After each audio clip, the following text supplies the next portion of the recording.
E olha, a gente vai começar o programa de hoje, pra gente já começar com tudo. Eu quero saber de você aí do outro lado. Você conhece o poder do olhar? Gostou, Popó? Foi bem poderoso esse olhar. Mas calma aí, deixa eu explicar melhor pra vocês. Gente, existem situações negativas do passado que nem sempre são bem digeridas por nós, né? E muitas vezes essas memórias intrusas, elas podem nos habitar aí durante anos, décadas ou até a vida inteira. Vai lá, né? Mas olha, hoje a gente vai conhecer o EMDR, que é um processo que está aí entre a neurologia e a psicologia, que pode ajudar muitas pessoas na superação de alguns traumas psicológicos.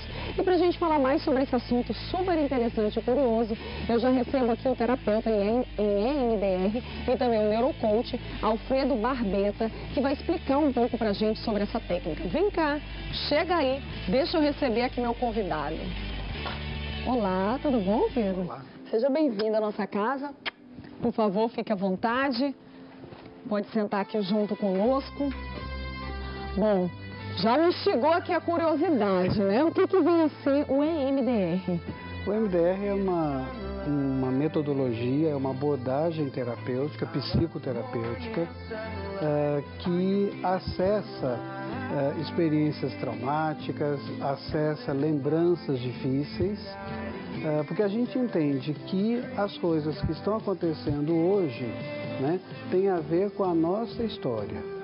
Então, se hoje eu me sinto deprimido, se hoje eu me sinto ansioso, se hoje eu desenvolvi um toque, ou então, por exemplo, um transtorno opositivo, ou eu tenho uma dificuldade de relação, enfim, né, aquilo que não está legal tem a ver com esse conjunto de experiências. Seria um reflexo. Seria um reflexo. Só que esse reflexo é aquilo que não foi resolvido.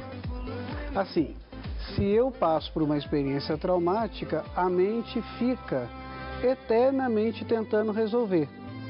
Imagina que a experiência traumática ela é uma experiência maior do que eu suporto emocionalmente, cognitivamente, não é? E atitudinalmente, no sentido de que eu não consigo fortalecer ou me sentir capaz de resolver. E com essa técnica, qual é a relação dela direta com o olhar, por exemplo? Claro, a gente usa, na verdade, o movimento bilateral, ou do olho, ou o movimento bilateral auditivo, ou bilateral tátil. O que acontece é o estímulo dos hemisférios direito e esquerdo. O fato da gente ter inicialmente começado a trabalhar com o movimento ocular é que ficou o olho, mas isso faz sentido. O olho para nós humanos, ele sempre foi muito importante. Grande parte daquilo que nós captamos do mundo exterior está no olhar, porque eu preciso ver o perigo que vem. E esse perigo pode ser um pai abusador, pode ser um patrão assedioso, né? Pode ser uma mãe extremamente perversa, pode ter sido um acidente que eu sofri, pode ter sido um assédio moral, pode ter sido uma crença negativa. Enfim, eu olho o mundo, capto o mundo pelos sentidos, principalmente pelo olhar, e vou guardando essas imagens. Então nós trabalhamos basicamente com isso. Então por isso é a terapia do olhar. É como se o olhar fosse um filtro daquilo que nós temos no mundo externo. Pronto. E ele também, na medida em que a experiência traumática acontece, ele também passa a ser aquela barreira que vai me proteger, como se guardasse lá dentro sem deixar eu perceber. Então eu vou repetindo comportamentos e não consigo muito sair daquele emaranhado.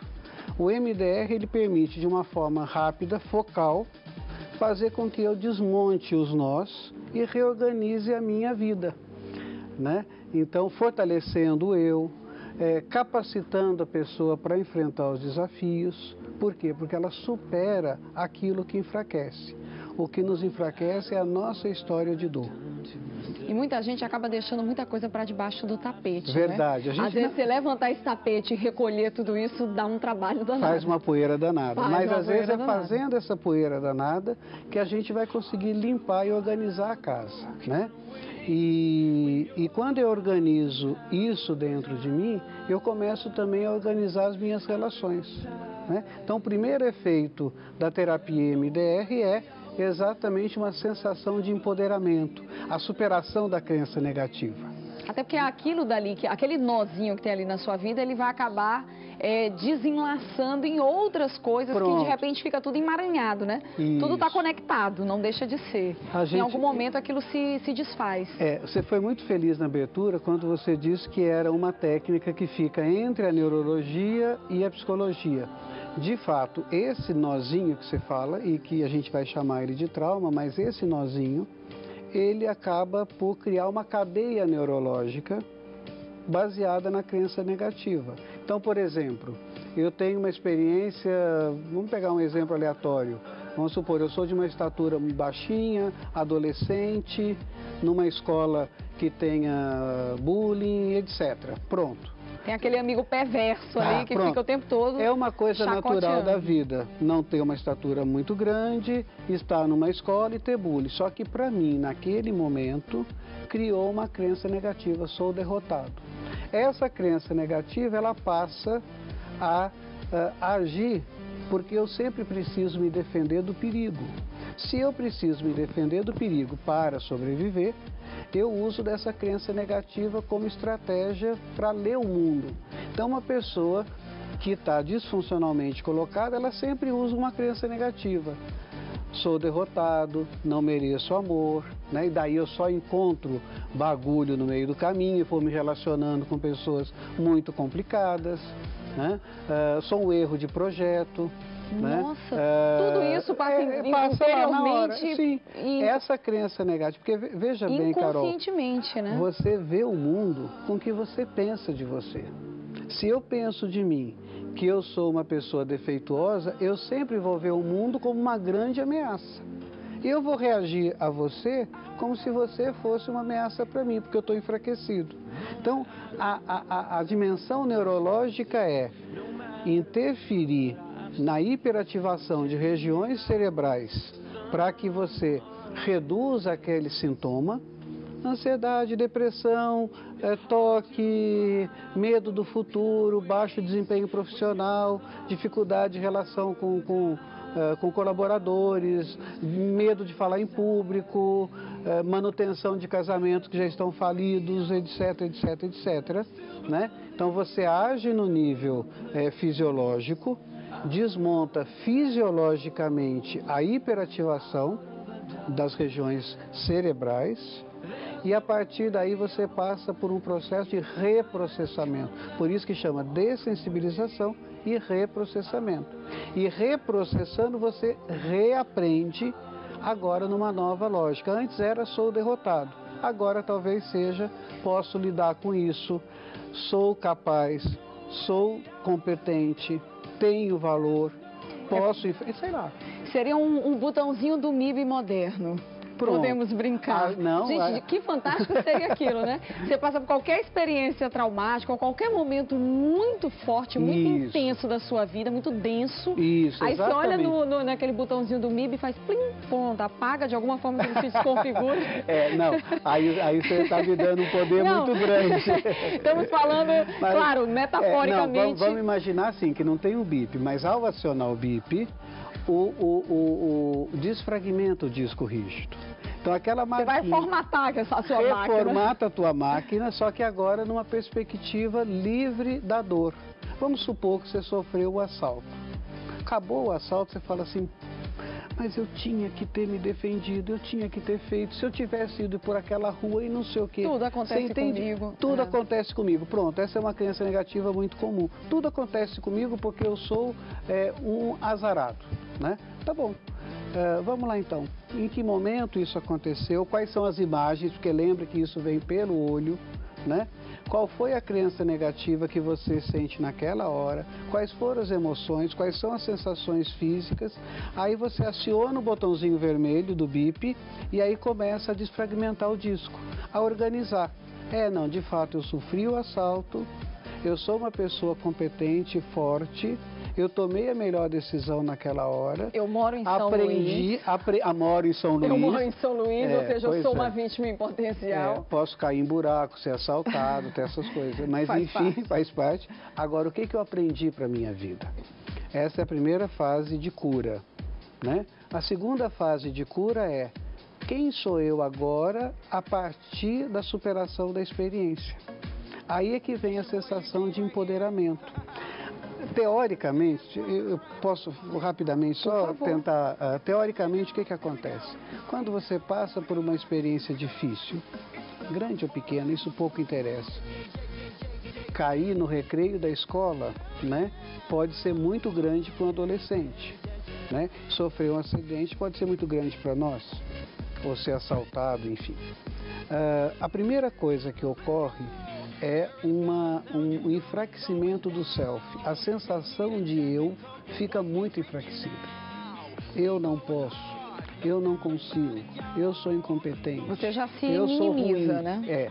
E essa sensação de enfraquecimento, ela nos leva normalmente a um recolhimento e um afastamento e uma diminuição considerável da nossa potencialidade. Então a gente diz assim, o MDR tem um objetivo: fortalecer as pessoas para que elas enfrentem os desafios da vida, né, a partir dos seus recursos internos. E é isso que a gente faz. Então a gente trabalha, por exemplo, com pessoas que estão querendo melhorar a relação dela no dia a dia, que é uma questão simples ou relativamente simples.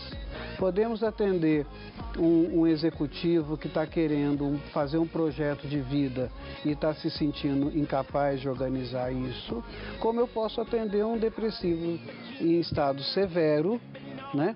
Aí sim com uma abordagem mais clínica, para que ele possa superar essa depressão. Então o MDR ele é uma ferramenta de trabalho que possibilita a superação da experiência traumática, a mudança do sintoma através do empoderamento das pessoas para que elas possam enfrentar no futuro experiências difíceis que virão, mas de forma mais resiliente. Muito bom. Isso que é a MDR. Olha, eu paro para pensar, eu acho que todo mundo em algum momento precisa disso, que todo mundo passou por alguma situação que lhe foi forte, que lhe foi traumática, né? Cada um processa esse trauma de uma forma diferente, né? Isso. Alguns conseguem superar, reorganizar isso interiormente, outros não, convivem para sempre com aquele problema. E guardam essa dor, né? Guardam, às vezes é a dor de uma violência, de uma agressão, às vezes é de uma surra, de um tapinha, né? E que fica para sempre na memória, né? Muito bom. Olha, obrigada por dividir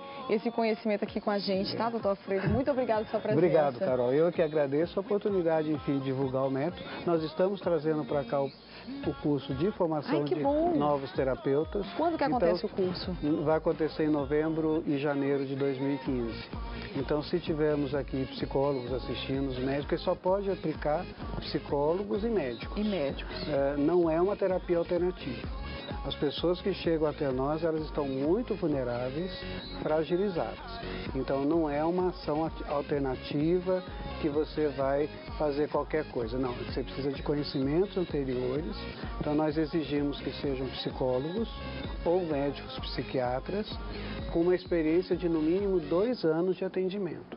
Para depois fazer o curso e aí poder trabalhar. No Maranhão nós já somos 4, né? E eu acho que tem que ter muitos. Vamos crescer, tem né? Tem que ter um em cada esquina. E esse curso está Vamos multiplicar o MDR obrigado aqui. Do espaço. Imagina, obrigado. O prazer foi nosso. Tenha sido uma oportunidade das pessoas também poder identificar aquilo que faz mal e, enfim, a gente está à disposição. Obrigada, Alfredo. Muito obrigada, gente. Olha,